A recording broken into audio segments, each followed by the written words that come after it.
Before we get started, I just wanted to mention, for those unaware, that I also have a mythology channel where I post a couple of times a week. If that's your thing, then be sure to go and check it out. I'll leave a link to the channel in the pinned comment down below.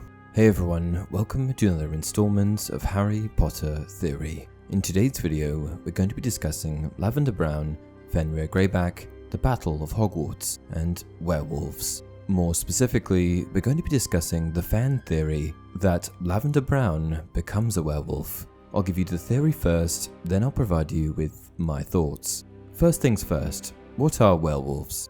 Werewolves are considered to be a category 5X creature by the Ministry of Magic, meaning that they are impossible to domesticate, reason with, and equally dangerous to wizardkind.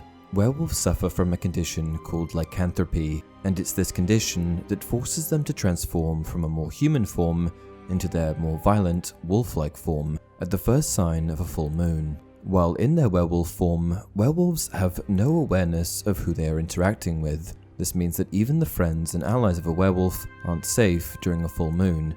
Furthermore, when they revert back to their regular form, they will have no recollection of the terrible actions that they made.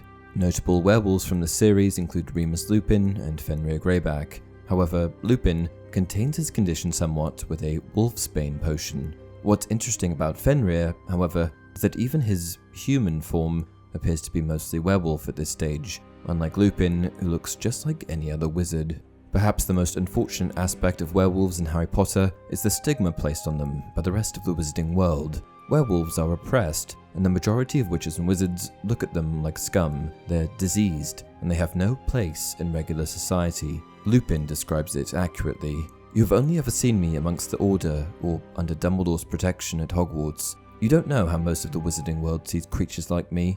When they know of my affliction, they can barely talk to me." Provided that werewolves are on the receiving end of a considerable amount of stigma and oppression, it shouldn't come as any surprise that they've given that energy right back to the wizarding world. In fact, werewolves started a revolution in which they sought power of their own. This meant infecting as many others with lycanthropy as possible, turning regular witches and wizards into werewolves themselves. So, with that said, was Lavender Brown one of these casualties? Did she become a werewolf? The first thing that needs to be considered when it comes to this theory is whether Lavender Brown is alive or not.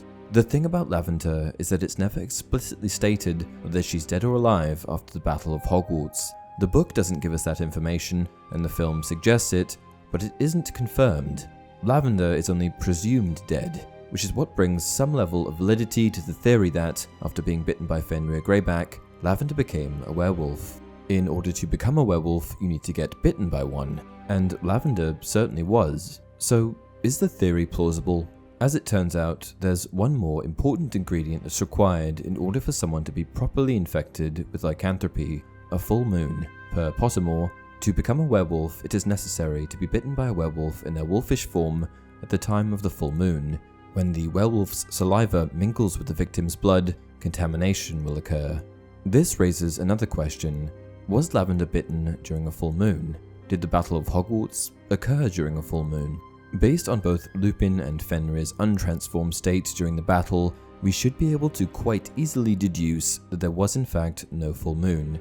Sure, I guess Lupin could have taken some wolfsbane, but that only alleviates symptoms. It doesn't stop the transformation. Furthermore, I would imagine that Greyback would have embraced a transformation during such an important battle. In conclusion, Lavender Brown did not become a werewolf. However, she very well may have survived.